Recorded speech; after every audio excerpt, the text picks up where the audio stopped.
Okay, so I think we can start and the rest can join as they are ready. We are very fortunate today to be joined by Dr. Lisa Rothman, as mentioned. She's a senior lecturer, researcher in the plant pathology section of the University of the Free State. So we're very fortunate to listen to her talk to us today about soybean stem rot. Dr. Lisa, please take it away. Thank you very much. Thanks so much, Arisa, and the CropLife team for inviting me. I'm really looking forward to today. So I've sent a message in the chat just to start a little bit of interactions between myself and the participants, also giving those a chance that are still making themselves a cup of coffee while it's lunchtime, just to sign in, but not wasting anyone's time. So what you can do is you can just navigate to the link that I have put in the slide. And I'm just going to give people a minute or so to answer that. And then I will be able to share those results with everyone. So while people are filling in the poll, I can just introduce myself a little bit further. So I studied at the University of the Free State as well. I completed my PhD under the supervision of Professor Neil McLaren, also from UFS, and then Professor Emerson Del Ponce from the Federal University of Viçosa in Brazil. And it was specifically on Sclerotinia sclerotiorum. I had the privilege of working with 10-year summaries that was completed by the Crop Estimates Committee and doing some regressions to see if there are any predictors for stem rot and head rot in sunflower. And since then, with the support of industry and obviously also the institution, I've managed to kind of develop a little bit of a Sclerotinia team. Not only that, but not myself, but as the industry as a whole, we've managed to develop what we call the South African Sclerotinia Research Network, and this involves multiple institutions and individuals, of which some of the research I'm going to be able to share today. So I see I've let the poll run for about 2 minutes. So I think I should be, there's 32 people that have participated. So I'm just going to wait a few more minutes as people participate, and then I'll present the results.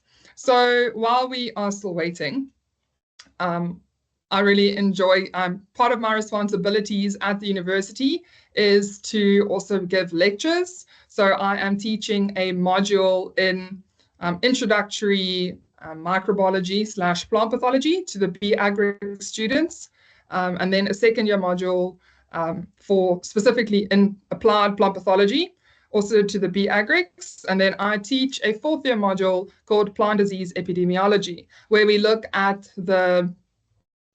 how we can measure and monitor plant disease epidemics and understand those dynamics in populations, and then use those for management. So I'm going to present the results of the Slido. Hopefully I can navigate between my two screens smoothly.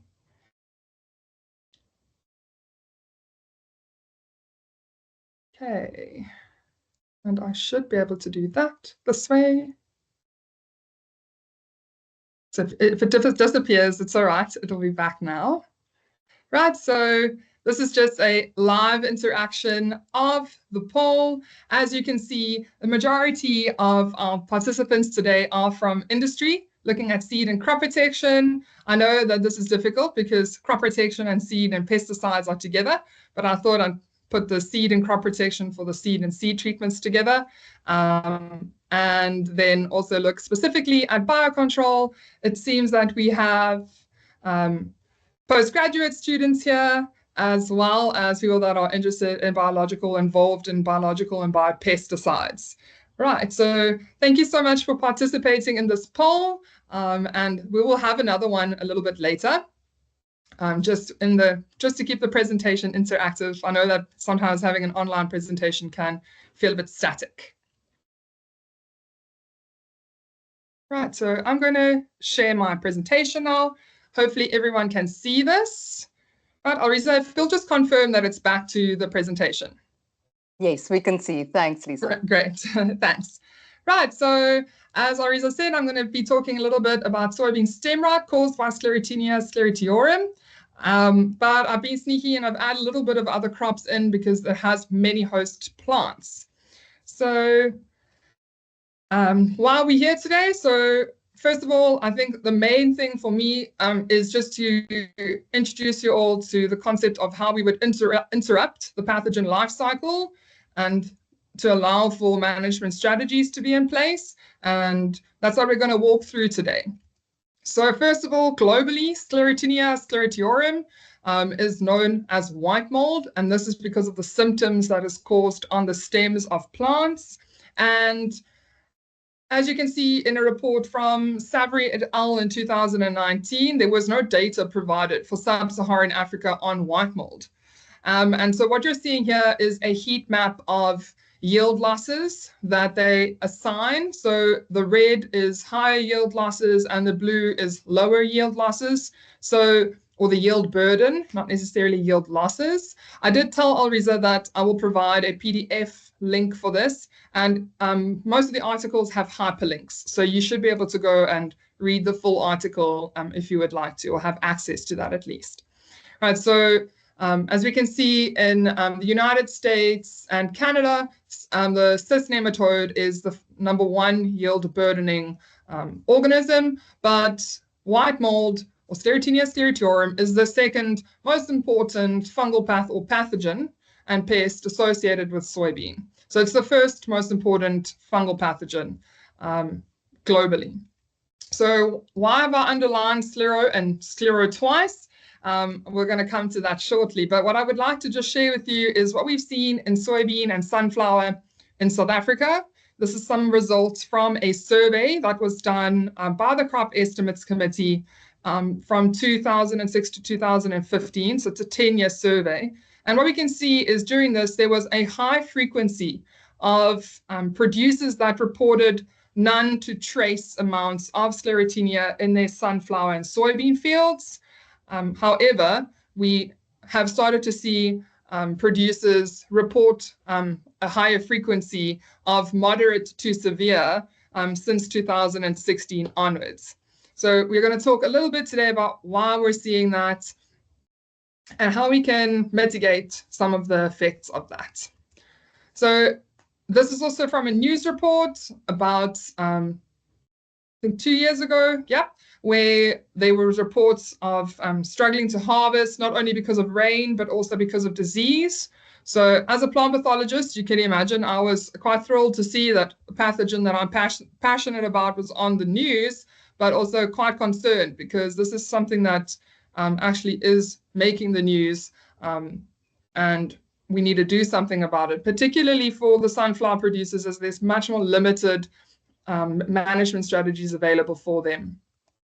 So I would like for us to go back to Slido. So if you could just navigate to slido.com and enter this code, I would appreciate it. I want to know, what is your motivation for being here today? And the reason for that is, and it's an open text poll, I want to see how I can structure the presentation, or what I say during the presentation, so that I can make sure that I meet your needs.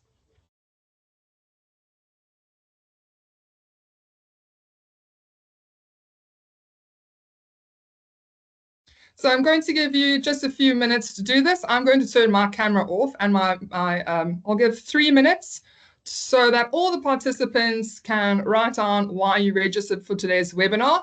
I know that you all thought you could eat your lunch in peace, but now you have to use your fingers and just type along with us.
Right, so I've had some really great feedback. I'm going to share the feedback like as you carry on typing.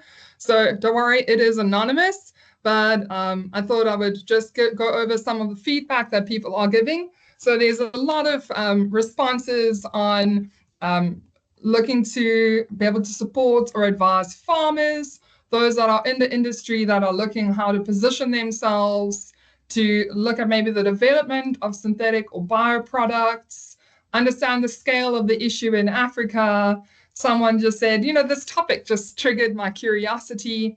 I recently graduated with plant pathology and I'm interested to learn about it. Looking at what potential opportunities are there for biological control. One of these was also about looking at, you know, learning more about the disease, learning more about the pathogen. And there's a contributor here or participant here that's a industry member from the silos.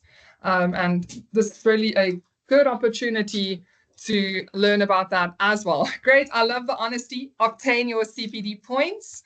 Great. I'm hoping that this will be worthwhile for that as well. So thank you very much for sharing this with me.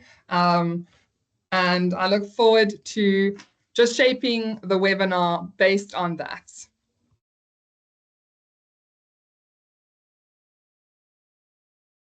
Okay, now I need to go back and share the right presentation. Okay, stop sharing. Great.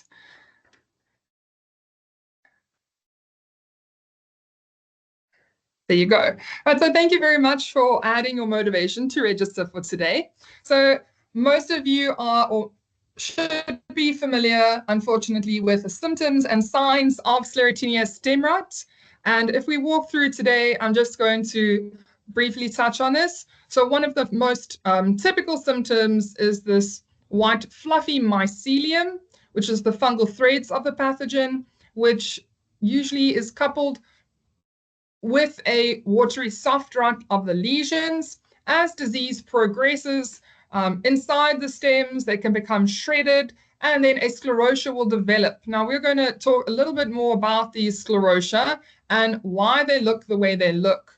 Additionally to this, you will also see that the grain here has not folded at all on this soybean pod, and a sclerotia has just kind of grown next to where there would have been grain. So the grain does not turn into a sclerotia per se, but the mycelium will fill in that area over where the grain was.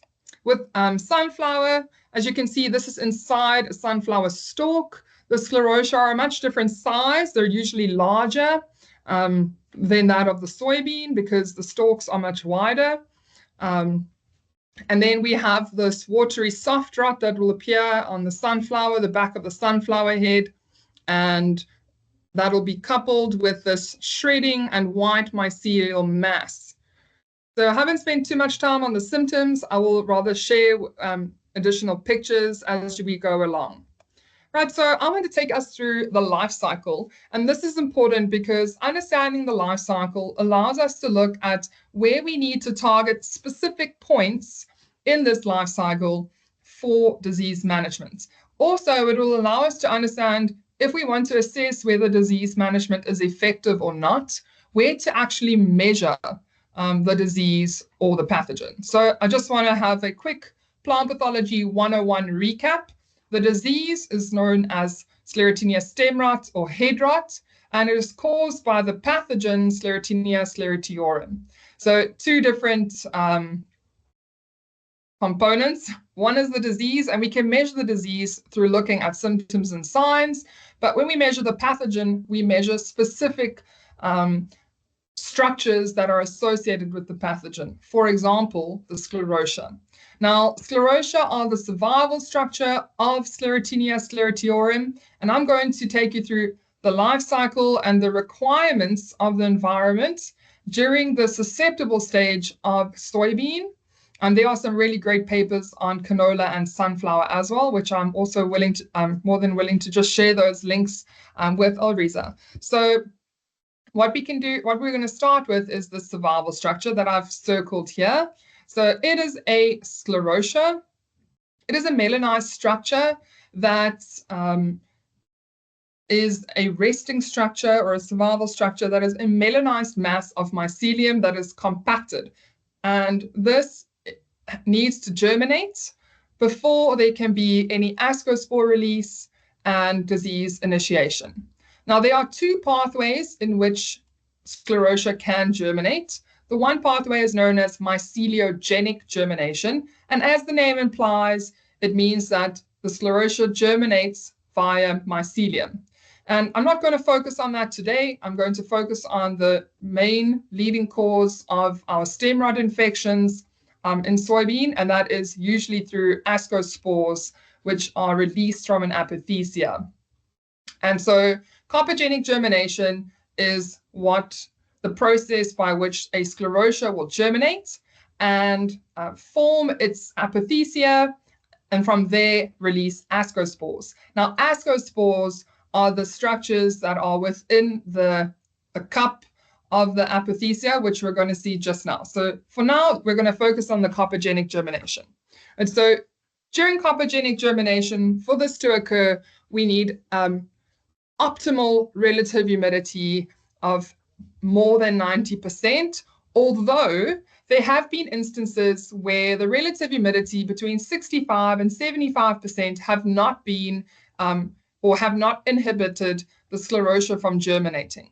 Internationally, there are records that sclerotia need to undergo a preconditioning prior to carpogenic germination. However, we have not seen that with our isolates in the South African population.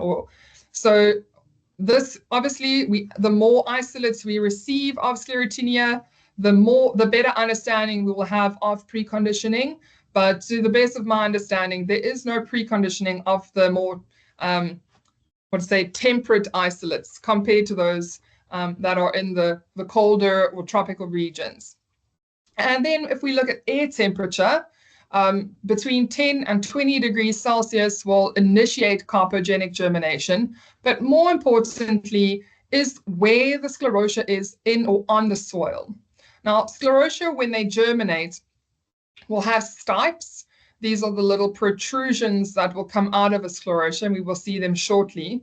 But because sclerotia are found or spend 90% of their lives, or the pathogen spends 90% of its life in soil, the soil temperature is really an important driving factor, and the soil moisture is an important driving factor for this carpogenic germination to initiate.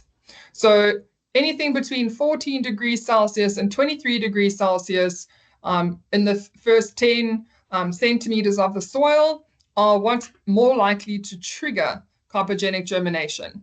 And once we have this carpogenic germination, we see the stipes forming, and this is this little kind of elongation that protrudes out of the sclerotia. And from there, we have what we call an apothecia that's actually developed.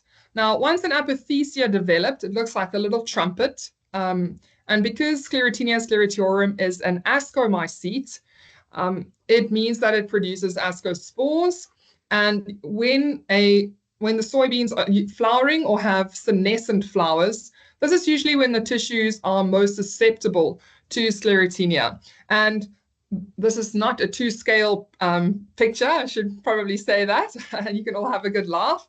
But what we can see with ascospore release is that relative humidity, optimal relative humidity, is at about 80%. Although anything below 60% can also allow for ascospore release, the amount of, or the concentration of ascospores are going to differ. Then optimal temperatures can range anywhere from 5 to 26 degrees Celsius for the release of these ascospores. Now we're going to go through some questions such as, what influence does row width have on the ascospore release and the carpogenic germination when we look at management?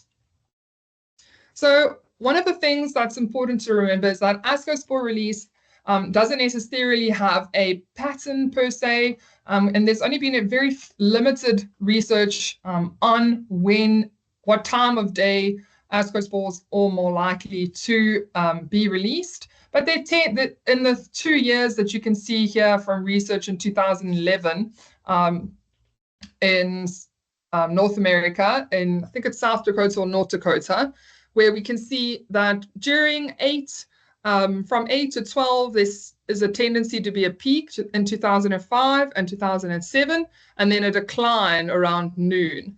But in 2006, it seems like it's the early morning hours that has greater concentrations of ascospores. And this probably has to do with the sclerotial load in the soil, so how many sclerotia are in the soil, as well as seasonal variation associated with each of these years. And you can see the sites, the two different sites, Cando and Langdon, have very similar patterns. So it's not necessarily a geographic thing, but rather the environment of those two localities. So if we go and we look at infection and colonization, this is where we start to see the successful penetration of the pathogen through the cell walls, and that allows then for the water-soaked lesion to develop into this white cottony mycelium, where we get the name white mold from, and then the sclerotia will develop, and that is usually towards the end of the season, or if the pathogen's life cycle is interrupted. So if we continue looking at the season, as the soybeans are maturing, we then start to also see greater volumes of sclerotia as the survival structure. So I've underlined sclero here to help you remember why we call it Sclerotinia, sclerotiorum. And it comes from the Greek word skleros, and that is to be hard, or to be firm. And that is exactly what sclerotia are. They are melanized, firm structures. And you can see that in this picture by Butler, they are melanized and non-melanized sclerotia that have formed.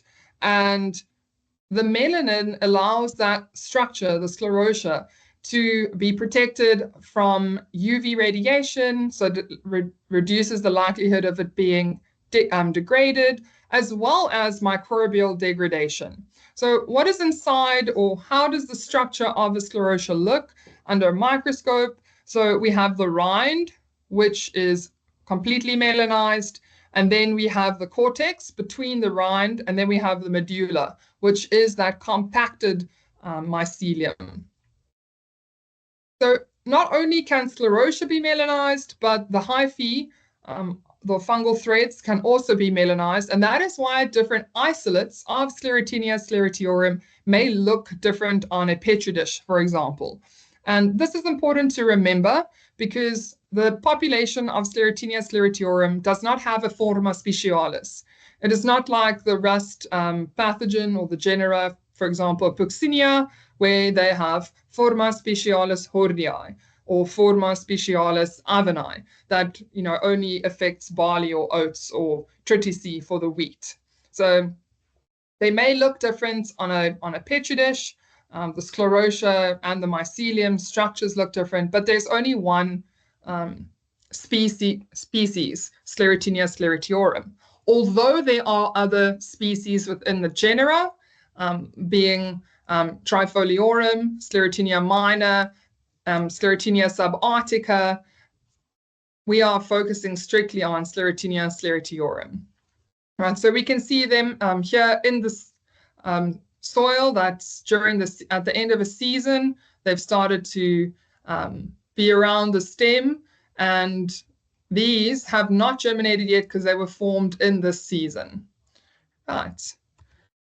So at the end of a season, we may see a lot of sclerotia within soybean and sunflower seeds, and this can be a problem if you need to deliver to the silos. South African legislation limits the amount of sclerotia that are allowed at the silos, and there's good reason for this. So the first is most likely, most of the long distance dispersal of the pathogen is actually associated with sclerotia and the movement of sclerotia.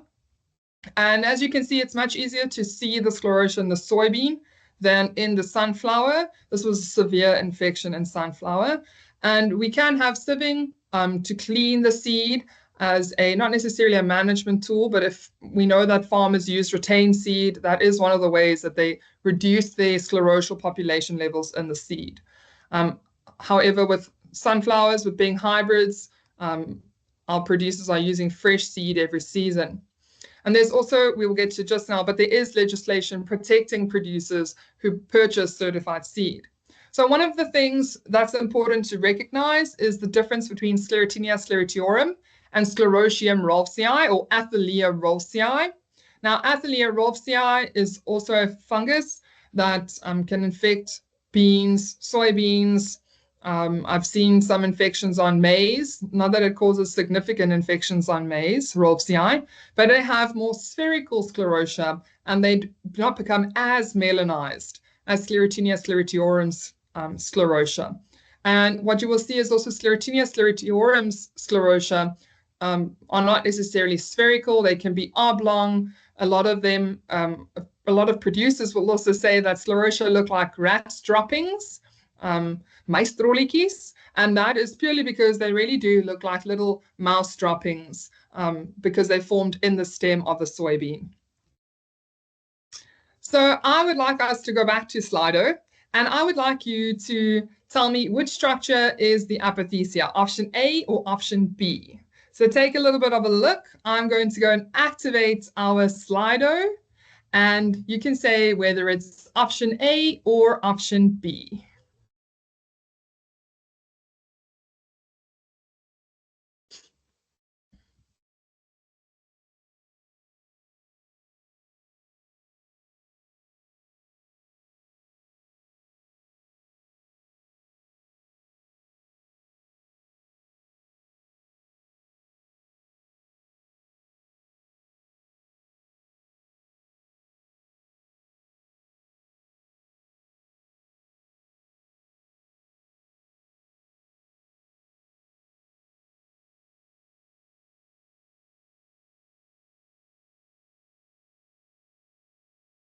Just going to wait for a few more participants to participate. There's already been 30 participants.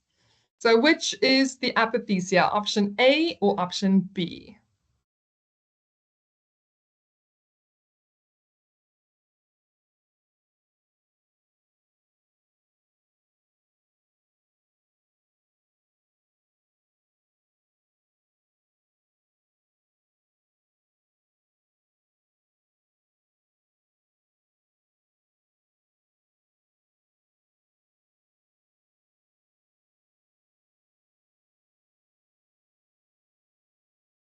I'm just going to wait until almost 50% of the participants have participated. So we're at 48 participants. So we need just a few more, a handful more. Then I'm going to present the results.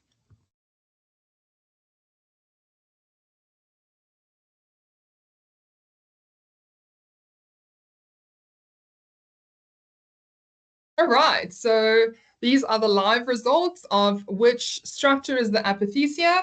65% of participants say it's option A, which is correct, and 38% of the participants say option B, which is a bird's nest fungus. Now, the reason for doing this is to just raise a bit of awareness how easy it is to actually get confused between the two structures and how we can ensure we help producers in a practical way. So I'm just going to switch back to my presentation. Right, so which structures were apothecia? It was option A, which is correct. And I just want to stop on this slide for a little bit and share with you how to tell the difference. Right, so the first thing is to note that the apothecia, which is correct, and this is the bird's nest fungus, which is incorrect. First of all, is to note that they both, one thing that they are similar is that they have this little cup-like structure. But with a bird's nest fungus, the cup-like structure actually has these peridials which look like little birds' eggs. And the structure is a lot deeper. So if we are looking at the stipe part here, we will see that this actually houses these little peridials inside it.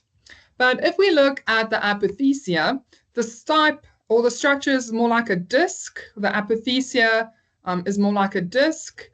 So it's not as deep, and it doesn't house any birds' eggs as of such, right? So, and I'm going to show a lovely clear picture of what these look like. But one thing that makes it difficult is when the apothecia look like this. It can lead to some confusion because they do have, in a sense, look similar to that bird's nest fungus that's closing in on itself or concaving in on itself. Like I said earlier, I will share these slides, and I know this is being recorded, so you will have access to this to be able to distinguish. I'll also share my cell phone number at the end, and if you ever need help with diagnostics, is this an apothecia or not, you're welcome to contact me. So just some more pictures of the bird's nest fungus. Interestingly enough, these are all taken in South Africa in our soybean fields, but this last picture was actually a picture that we took when we visited New York for a conference. And my colleague and I, Madlies, when we saw them, we got very excited because it's the first time we've seen such light bird's nest fungi. And these can be even more confusing because they have the little bird's eggs aren't as dark or as melanized as those that we've seen in South Africa. So other mushrooms that have been noted in the fields of soybean and sunflower farmers' fields, just to keep an eye out so that you know what's not a apothecia and what is an apothecia. And if you have any other pictures that you would like to contribute so that we can let producers know what to keep an eye out for, then we can build this for them and for our industry. So what happens is during carpogenic germination, if there's sufficient moisture and if there's sufficient temperatures, this sclerotia will then germinate, create a stipe. So this part of the pathogen structure of the sclerotia, once it germinates, is known as the stipe, and it then forms what we know as the apothecia. Now, in this cup-like structure are thousands of ascospores, which are housed within an ascus. And usually within an ascus, there are 8 ascospores. And Sclerotinia is a self-sacrificing fungus when it wants to forcibly eject these ascospores out. So just some pictures to familiarize you all with different shapes and sizes of sclerotia and Sclerotinia. Apothecia is, we can see that, one sclerotia, this is probably the size of a 1 Rand coin.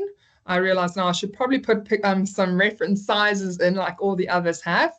But these stipes are approximately 3 centimeters, 4 centimeters, and there are many apothecia. So this is actually grown right through the soil and been on the soil surface, and we carefully excavated it from where you can see the Swiss Army knife.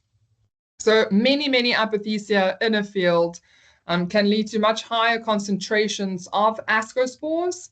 What's interesting is this is a piece of this in this image here, image A.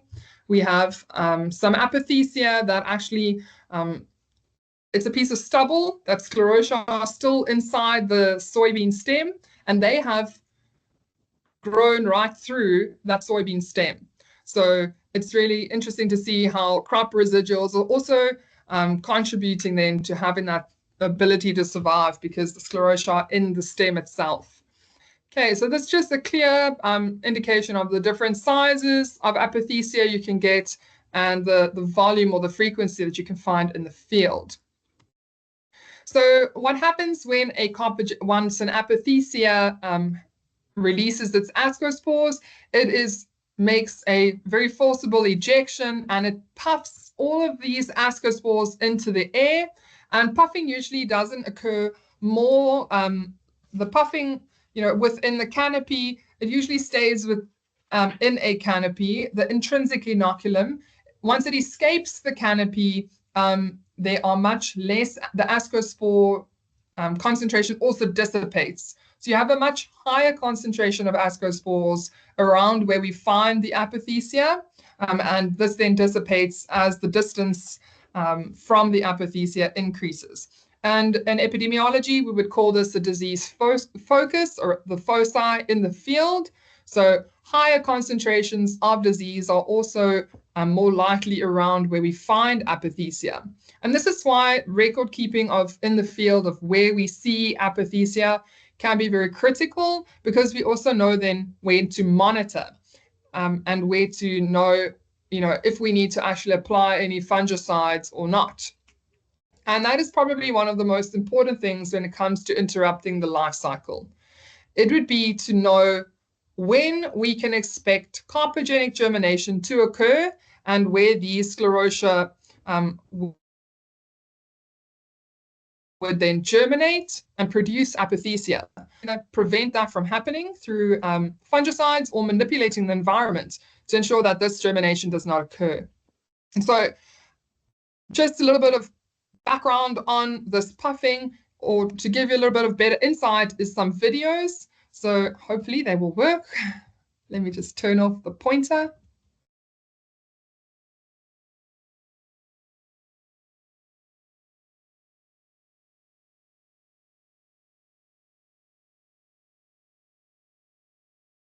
So those are hundreds of thousands of ascospores which are ejected from apothecia. So we tricked this apothecia into germinating because we wanted to be able to record this. Please note that this is recorded in, we put this in slow motion. So it happens at a very high speed. And we are going to work with some researchers to understand what triggers this. And we suspect that this has to do with pressure changes, because you can see as soon as that petri dish was lifted off of the apothecia, all the ascospores released. You have to look very carefully in this next video, where if you look in the rays of sunlight underneath this grass, there are some ascospores. So the kind of mist that you're seeing, the dust that you see there in the sunlight, ascospores that are released. And so what happens once these ascospores exit or internally in the canopy or exit the canopy, and they make their way and land on a host tissue? So Sclerotinia is quite a clever pathogen. It has two different phases. The first phase is known as a biotrophic phase, and this means that the pathogen relies on living tissue to survive. Then we have what we call the necrotrophic phase, and this is where pathogens can make cell wall degrading enzymes to actually degrade tissue and use that dead and dying tissue to multiply and spread. So what we can see is in this research, beautiful image by Cabbage et al., is that there are Sclerotinia sclerotiorum ascospore has landed, germinated from the infection cushion, and following two different phases. The first is that of having the intracellular hyphae, and then we have the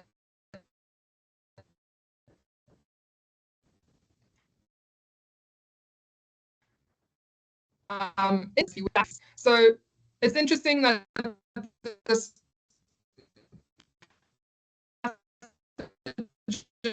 has both biotrophic and isn't or favorable, for Sclerotinia sclerotiorum. The infection will kind of pause, and when the environment is favorable again, the infection can continue.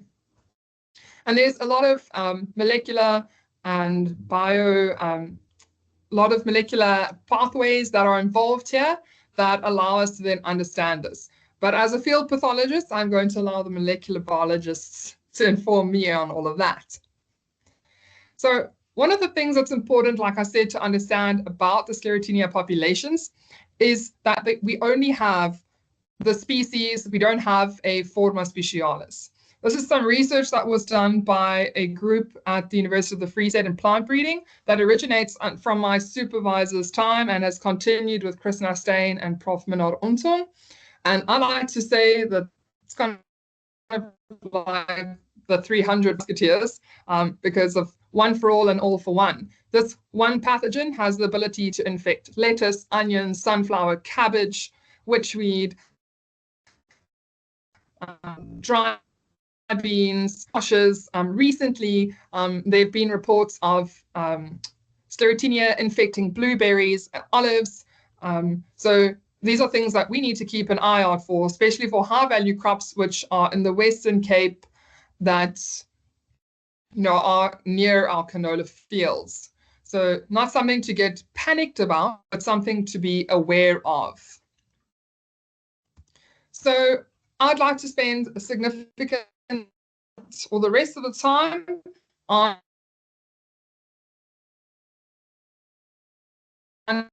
disease management.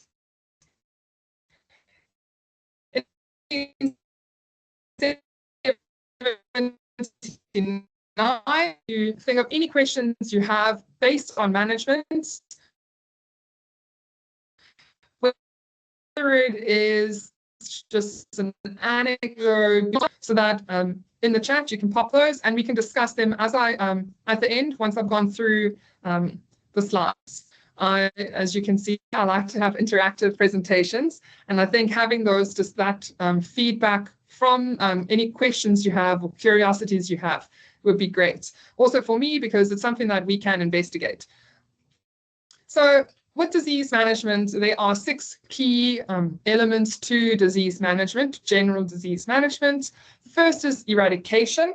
This is where we have physical removal of inoculum or diseased plant parts. Now, when we physically remove inoculum, we're actually reducing the pathogen population, as well as we need, well, not only do we need to remove them, but we need to practice sanitation to make sure that we have not only removed it, but removed it far away enough from, potential infection sites. And then we have protection, which is usually some toxicant or other barrier to infection. Then we have resistance, which often falls within protection because you can have your genetic barriers, which is either partial or complete resistance. Then we can have avoidance, where you create unfavorable growing environments during critical host growth periods, so that the pathogen isn't favored, but rather the host is favored. And then we have exclusion, which prevents or reduces the introduction of inoculum into systems where the pathogen does not currently exist. And finally, we have disease forecasting, which is the quantification and modeling of risk thresholds for the occurrence of disease. So how I've structured the disease management for Sclerotinia stem rot is kind of looked at the season and what we would do. But I have put agronomic questions right at the end because they are usually questions that I get from producers and industry members during farmers' days. So the first thing that we need to keep in mind is that there are over 40 weed species which are present in South Africa and susceptible to Sclerotinia sclerotiorum. However, it's only been confirmed on these 4 species of weed, and I've personally only observed it in the tall kakibos in Dalmas and Mpumalanga. That's not to say that it hasn't occurred on these. They have been reported by other researchers.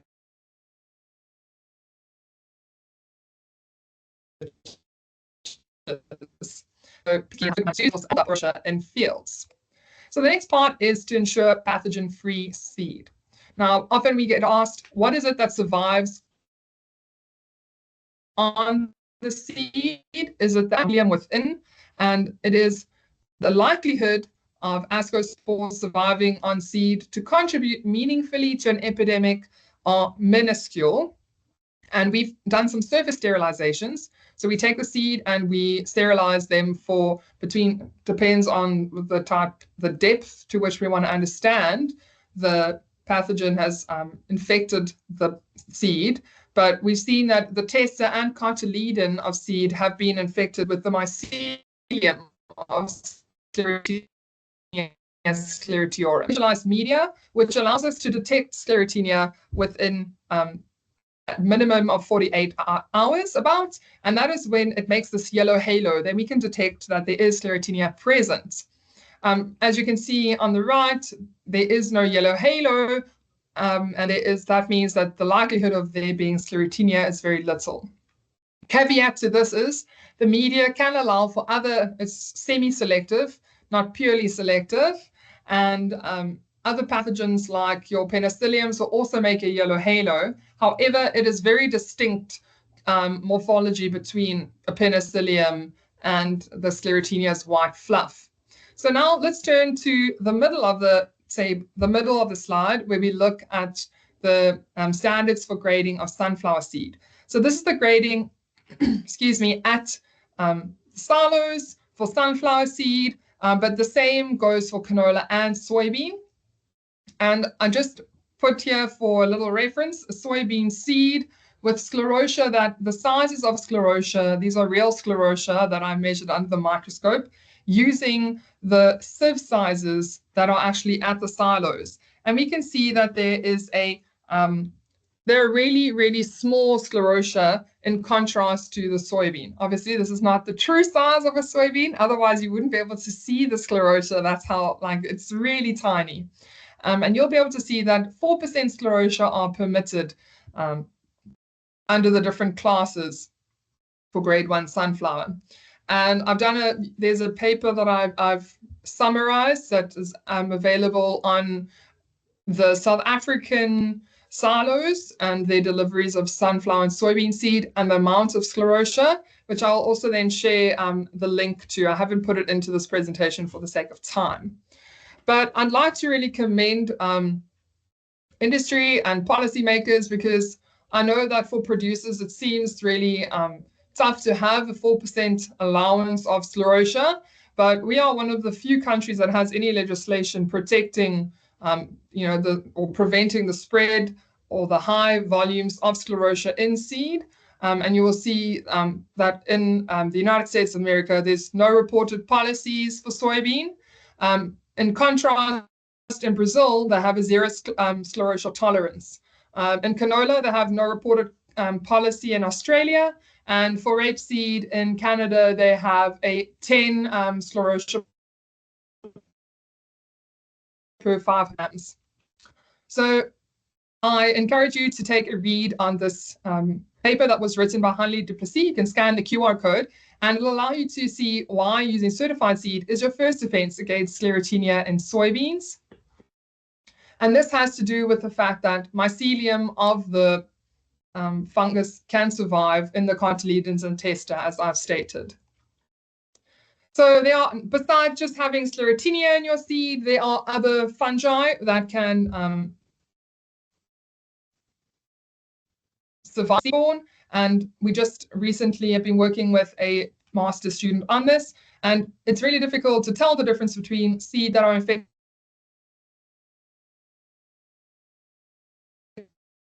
with white, and that when we advise for producers to use fresh seed, freshly bought seed, and minimize retained seed where possible. So cultivar selection, yes. I'm so sorry for interrupting you. We do seem to be losing you every now and again, and I wondered if maybe if you switched your camera off, if it wouldn't help with the connectivity. I agree. Let me do that. Sorry about that, but thank you. It's just every now and again, but I think we got the gist of it. Thanks. Yeah, thanks. All right, so just please feel free, Ariza, just to interrupt me again if I do disappear again. Thank you, will do. Right, so cultivar selection is one of the methods that producers have control over to actually go and select which cultivars are more or less tolerant. Now, there's no complete resistance against Sclerotinia sclerotiorum, but only what we would call in South Africa escape resistance. And this is where the host, can tolerate more or higher levels of the pathogen or susceptible environment that the pathogen would actually thrive in. And that is what we're seeing in research done by Lise Meyring. So resistance is the host's ability to limit pathogen multiplication and reduces the risk of infection and or replication rate, where tolerance is the host's ability to reduce the effect of an infection on its fitness, regardless of the pathogen's multiplication. And it also means that it still can get infected, but there's much less loss that's seen. So I would like to walk through this. So if we see, this is a cultivar in the middle, the P64T39R. It has a response which can go in either direction. Right, so let's talk about what those directions are. With the Don Mario cultivar, I'm going to call it in scenario B, we have a high, as the Sclerotinia stem rot potential is higher, it becomes higher, right? The actual observed Sclerotinia is also higher. And this is really good because it takes much longer for the symptoms actually to develop, because this cultivar can tolerate this environment. So we call this tolerance or escape resistance. But in scenario A, we can see that even low amounts of Sclerotinia will result in some form of observed rot. And it's much quicker to actually become the disease, much quicker to become developed. But I need to say that this is under inoculated, so very high levels of Sclerotinia, as well as in an environment that has a high history of Sclerotinia stem rot. And this was a season that was more favorable. So I would just want to, this is some research that we did in the 2019-20 season for sunflower cultivars. And I just want to, the reason why I've highlighted this panel cultivar is purely to show you the response across different planting dates and the fact that we did inoculate. So please note that the disease pressure is extremely high. And this is not what we would see under normal conditions for any of these cultivars. So I would just like you also to note that this is only in one locality in Dalmas, which is not the most favorable environment for sunflower production. But why I'm showing it is to show that, you know, at a planting date in January, there's less than 50%, however, the planting date in November, there is higher Sclerotinia prevalence for sunflower. So yes, planting dates, it seems that there's definitely an influence, but it's not about the date, but rather the environment that the host plant is experiencing during flowering and the presence of ascospores during those periods. Right, so seed treatments, Benomol is registered against, on sunflower against Sclerotinia sclerotiorum. For soybean, there are no registered seed treatments, although I know Benomol either this year is being phased out or will be phased out. In season, we have soybeans, we have Prosimidone that's registered on soybeans. And then there are some products that are suggested on the label to reduce the incidence. But for sunflower head rot, there are no registered actives. So I'd like to just, through a systematic literature review that we conducted with a PhD candidate, we could look at of all the different active ingredients that are being researched for the use against Sclerotinia sclerotiorum. And this, we can see that those that are registered in South Africa have an asterisk for the different crops: soybean, canola, and sunflower. So as I said, Benomol has been banned,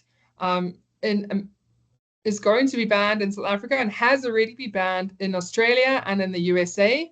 In Australia since 2015 and in the USA since 2001. And this is because it has been noted to be highly carcinogenic for those that are using it. So it has a high, I'm going to use, if you could see I'm doing little bunny ears. It's highly toxic and we want to put it on the unpoisoned list as of such. So what has happened is there's been a shift overseas from using Benomol to Boscalid.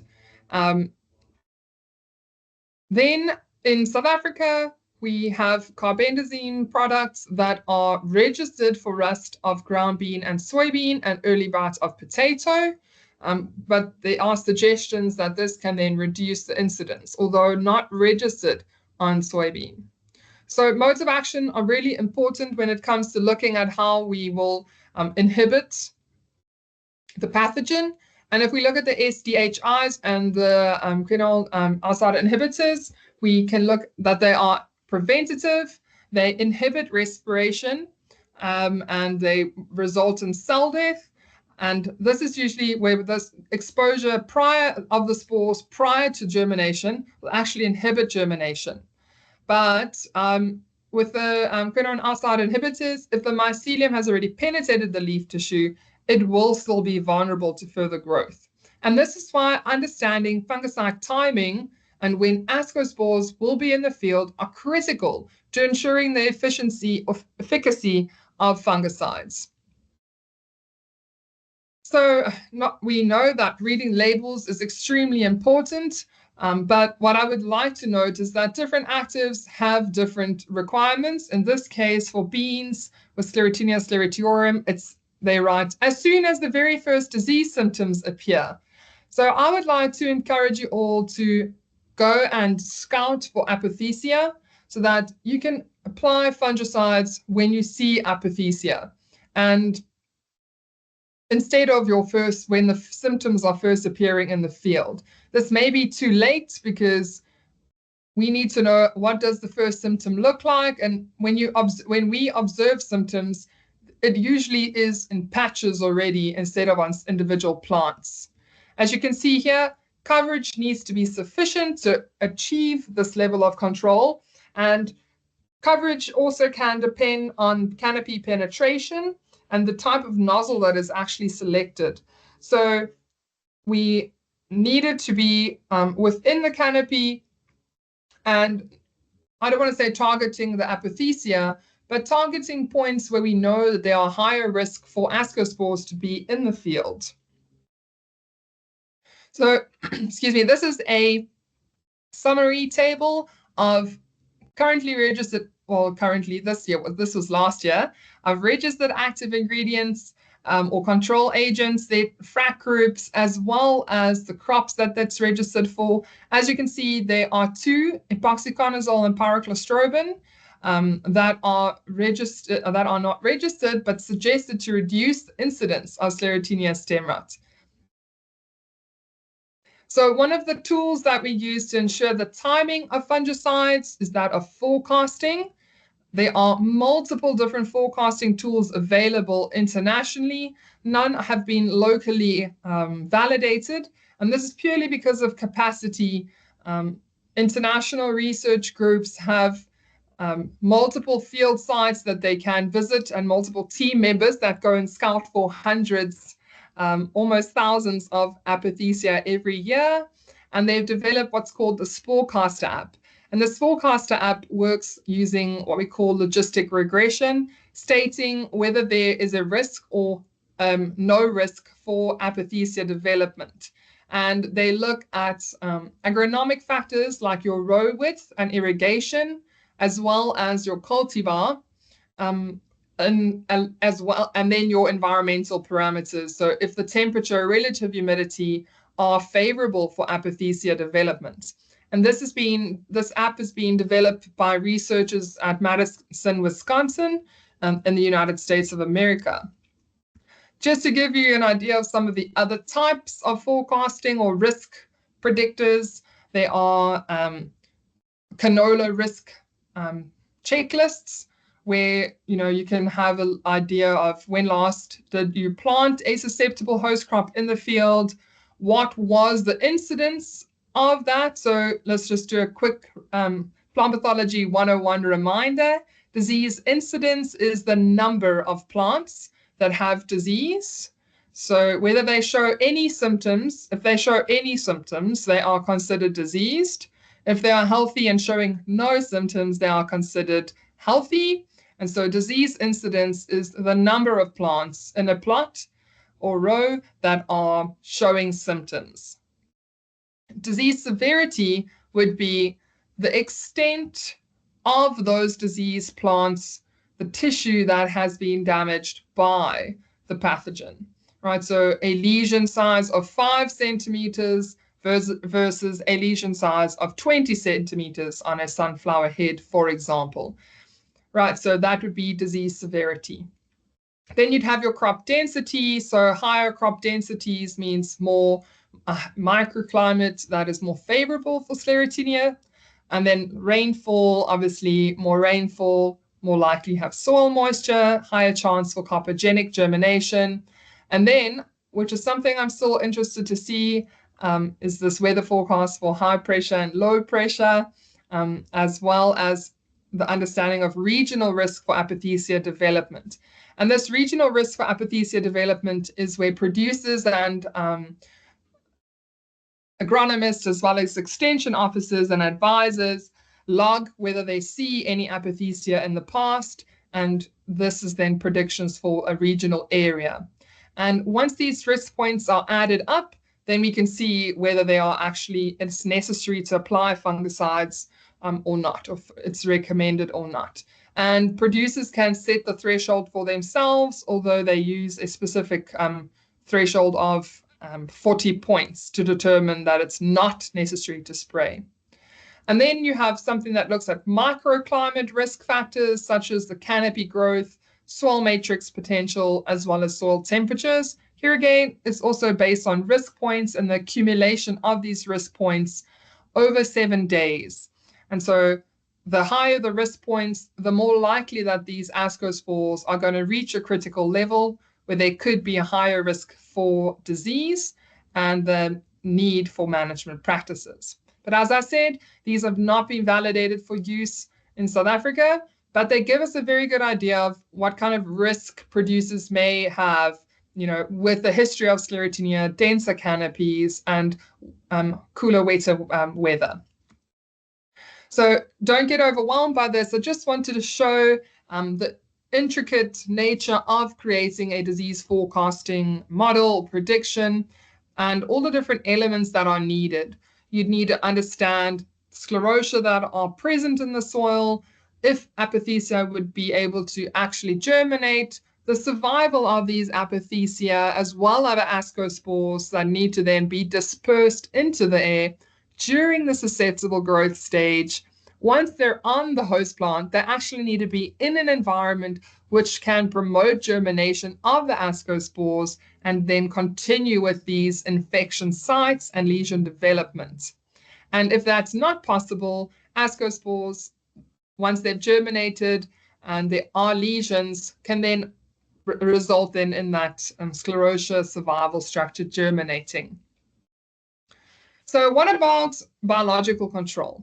Now, the key for us here is to note the difference between direct and indirect antagonism, as well as plant growth promoting microbes or rhizobacteria or agents.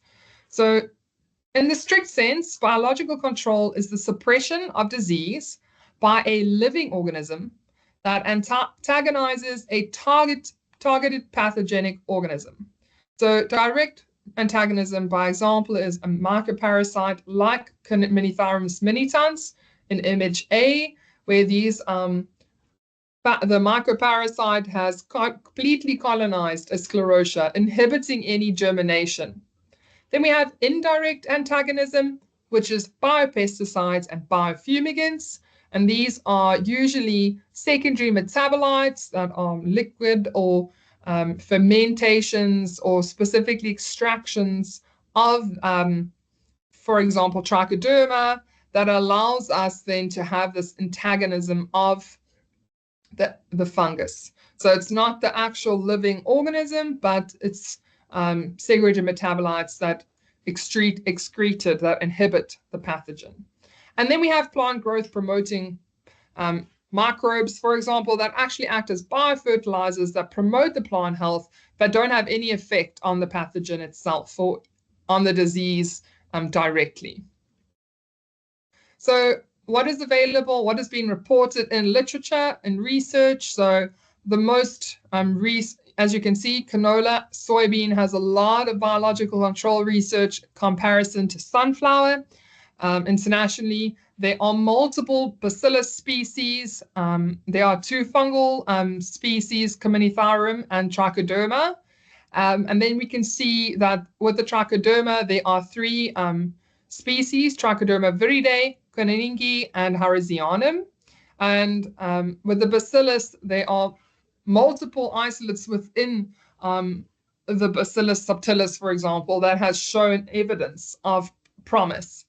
So 1976 was the first reporting of the use of Cominiferamus minitans. And then there are other products that are available that look at having different disease pressure. I would like to keep in mind that when we look at biological control and we want to measure whether something's been effective, whether we are measuring biological control agents directly or those that are indirect antagonists, or whether we're measuring fungicides, we need to make sure that we are evaluating appropriately the thing that it's targeting. So, for example, Cominiferamus minitans targets the sclerotia. As such, we then need to measure whether sclerotia are able to germinate. If they cannot germinate, then we know that contans are actually doing the job that they're meant to by inhibiting germination, right? We can still measure disease severity, but it's important, or incidence, but it's important to make sure we also measure that germination of sclerotia is not occurring. If we have a biological product that we know is going to antagonize germination of the sclerotia, it's important that we then go and measure whether the sclerotia are being inhibited, not only the disease. So here's a question of planting dates from a recent paper by a colleague at the University of Pretoria. And we can look at different planting dates, so the month of an individual planting date and the weather that is there. And we can see that it's not necessarily about the planting date itself, but the weather that is associated during flowering, that flowering and post-inoculation, that's important. You can see December, January, and February, particularly January and February, the temperatures were below 25 degrees Celsius, but in November, the temperatures were above 25 degrees Celsius, probably nearing 27 degrees Celsius, if I remember correctly. And that is why we might see this dip in disease severity for that November planting date. So there was a much higher temperature, unlike December, January, and February, during this inoculation period. Then often I get asked questions on row width. Does the row width make a difference, or my seeding rate make a difference? And there's a lot of contradictory research on this. And if we go and look at the narrower row spacing with non-treated, so that would be the dark navy color over here. Let me just turn the pen on. Right, no, that was the pen, not the laser. So here and here, it's the non-treated rows. And there are definitely significant differences between the row spacings, but internally, whether there's non-treated or treated rows, that's going to have an influence. And the reason why we suspect this is happening is that wider rows reduce the microclimate favorable for Sclerotinia development. So you have less moisture, you have more airflow. Yes, if there are ascospores, when they escape the canopy, they're also less. They will be able to survive, but ascospores are very sensitive to UV and temperature. So more of them need to escape and actually make it to a host plant and survive to be able to cause this infection. Then there's a lot of questions about crop rotation and tillage. So I know this research is from pre-2000s, but for crop rotation, it's the one that I find the most meaningful to look at, because it tells us what effect does crop rotation and tillage treatments have on the number of apothecia per square meter. And that is exactly what I say when we need to measure the appropriate parameter when we're looking at how effective a disease management approach is. So crop rotation and tillage is meant to target sclerotia, and here they go and measure the apothecia per square meter. So we can see if there's a specific rotation system or tillage system, we can then see, how many apothecia germinate in these different systems. So for example, in the soybean rotation with minimum tillage, we see that there is more apothecia per square meter. If you go and look at your no tillage, there's 1.8 as a mean apothecia per square meter. If you go and look at your soybean and corn rotation, then we see that there is less apothecia. And this has to do with the fact that maize or corn is not susceptible to Sclerotinia, sclerotiorum.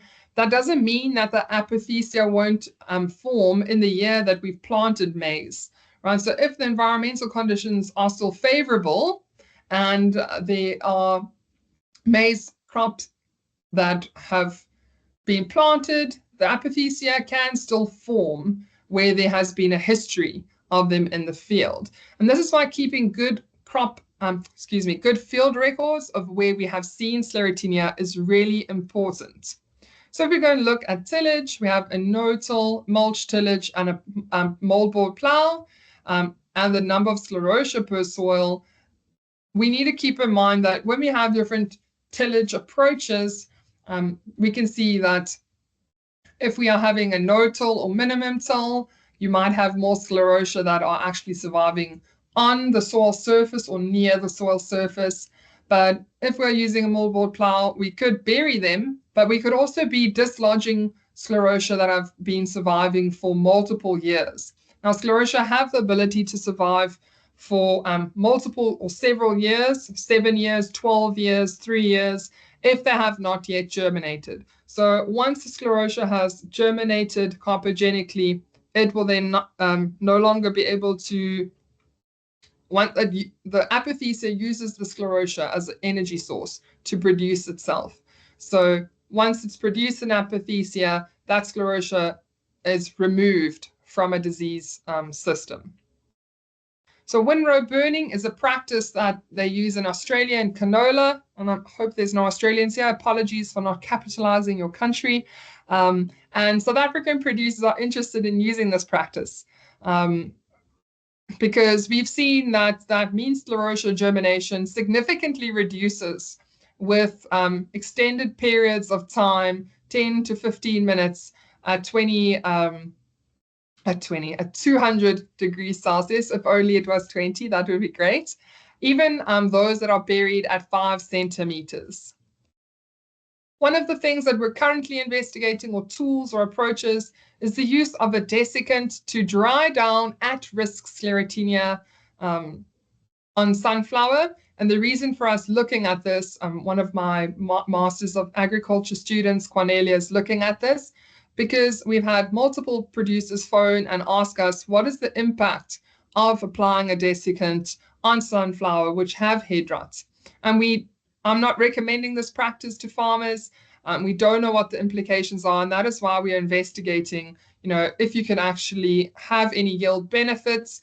But please note that this product is diquat. It is extremely toxic, and there's also it will most likely also be removed from the market. But if we can see there are some benefits from it, we can always look for alternative desiccants that can provide us with some protection. Because the benefit of this is that we will be able to interrupt the disease cycle from sclerotia developing, reducing that population of inoculum for the following season.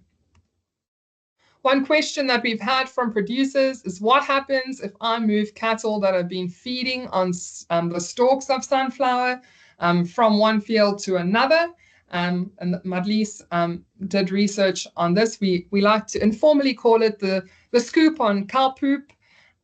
We collected samples, dung samples, and Madlies manually removed sclerotia from these dung samples, and we found multiple sclerotia in the dung samples, and they had various weights, 0.6 grams to 0.03 grams. Although there was a higher frequency of smaller sclerotia, it was the ones that had a mean weight of 0.3 grams and the smaller ones of 0.03 grams that could still germinate.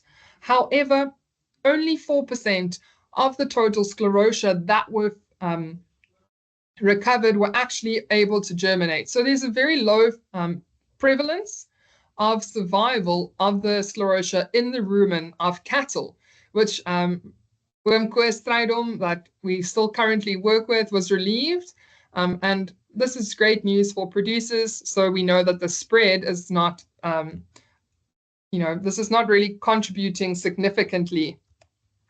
So in conclusion, I really want to encourage you to advise producers, or if you have experimental plots, maintain really good field records of where you have noted apothecia. Look at the weather that was during that period. Reach out to me. We can, if we have good records of when you've noted apothecia, so we can maybe look at in the future of looking at developing a tool that we can say, right, in this region, I have actually noted there to be apothecia, and we can help one another. This is a really useful paper written by Sullivan et al. On the favorable and unfavorable conditions on farm cultural practices, looking at, choosing your population density, your crop, whether you're going to, what is your crop rotation going to look like? Will you be applying chemical fungicides or not? What biocontrol agents or biopesticides should you look at? Selecting the cultivar which has some level of tolerance, as well as looking at some form of, potentially in the future, genetic modifications. So I'd like to thank CropLife for the opportunity to share this with you, and all the people that have supported Sclerotinia research in South Africa. And I'd specifically also like to mention that we have a great research team in the Western Cape that are doing canola research. I know that today we focused on soybean and sunflower, but those that are looking at canola, rest assured, we've got you covered too. So thank you so much. Excellent. Thank you so much, Lisa, for that very insightful presentation. I wish I could say I understood all of it, but it was very interesting. Thank you very much. I don't seem to see anything on the chat box regarding questions, but if anyone does have a question for Lisa, please, if you could put that in the chat box in maybe the next few seconds, but it doesn't look like anyone is typing at this moment. Just a friendly reminder that those who are participating in the CPD program, you can go and do the assessment. It's in category 1 on the CPD system. It's only for CropLife SA CPD participants, so you would have your login details already. And I think with that, Lisa, thank you very much. We don't seem to have any questions, but thank you for your time and effort and sharing this very interesting information with us and our members. We really appreciate it. Thank you so much. I've popped my email address as well as my WhatsApp number in the chat. So if anyone would like to get connected with more Sclerotinia information, they are welcome to contact me. Additionally, we do farmers' days. I do ask that we have I wouldn't say significant, but a large enough group of producers, that can merit Farmers' Day. So if you have a farmers' union or, a society, we can come and we can also do an in-person presentation with your producers if they're interested. Great stuff. Thank you so much. And I think with that, we will close the session. And I hope everyone has a great weekend and Friday. And yes, thank you again. Lisa? Thank you so much. Okay. Oh, no, I was meant to be clapping. Thank you so much for having me. I appreciate it. Have a good weekend, everyone.